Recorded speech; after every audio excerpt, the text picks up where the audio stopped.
दोस्तों, भाग्य खेल के एपिसोड में आपका स्वागत है। दोस्तों, आज हम आपको जानकारी देंगे द्वीप के संबंध में।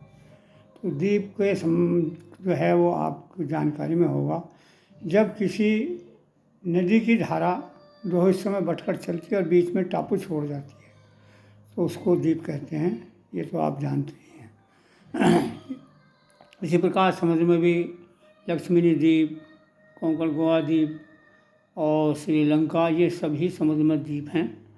इसी प्रकार से ये द्वीप जो है, यदि अगर हमारी रेखाओं में आ जाता है तो ये बहुत ही हानिकारक है। यानी कि ये रेखाओं में या ग्रहों में जहाँ भी आएगा ये आपको हानि ही देगा। तो द्वीप के संबंध में पहले हम आपको जानकारी दें। देखिए, हमारे शरीर में जो है, आप यदि अगर कोई भी हड्डी निकाल दें तो वो दोबारा नहीं बनेगी, लेकिन प्रकृति ने एक ऐसा अनुपम हमको तोहफा दिया है जो बहुत ही दुर्लभ है। देखिए, हमारे जो नाखून हैं, यदि अगर निकल जाएं, टूट जाएं, तो फिर भी दूसरा नाखून आ जाता है। क्योंकि इनके नीचे बहुत ही सेंसिटिव ग्रंथियां हैं, बहुत ही ऐसी ग्रंथियां हैं जो वातावरण से संबंध रखती हैं।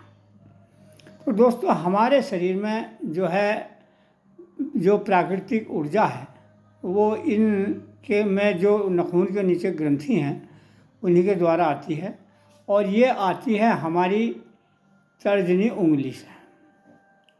और ये तर्जनी उंगली से आने के बाद पूरे हाथ में प्रवेश करती है।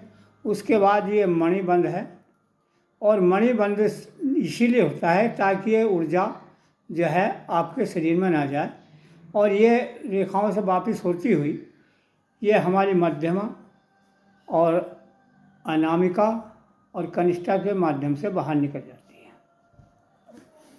तो ये जो है, हमने नाखून के बारे में और मणिबंध के संबंध में भी हम आपको पहले एपिसोड दे चुके, उससे आप जानकारी ले सकते हैं। तो ये जो है, जब ये हथेली में प्रवेश करती है तो ये इन रेखाओं, सारी रेखाओं से गुजरती है, और यदि अगर इन रेखाओं के बीच में द्वीप है तो वो प्राकृतिक ऊर्जा जो है वो बट जाती है दो धारों में, और हमारे शरीर की जो क्रिया है उसको कम कर देती है। तो दोस्तों, ऐसी जो ये ऊर्जा है, आपको ने देखा होगा बहुत से व्यक्तियों के हाथ सर्दियों में बहुत फटते हैं, उनको वैसलीन या जेल लगा के सोना पड़ता है। उसका कारण सिर्फ यही है कि उनके जो हथेली में आने वाली ऊर्जा है वो पूरी पास नहीं हो पाती और हथेली को फाड़ देती है। तो ये द्वीप जो है, ये जहाँ भी होगा, जिस आयु में होगा, ये वहाँ आपको हानिकारक देगा। तो ये द्वीप के संबंध में जानकारी थी। अब हम आपको जानकारी देंगे दूसरे एपिसोड में कि ये कहाँ हमारे लिए हानिकारक बनता है।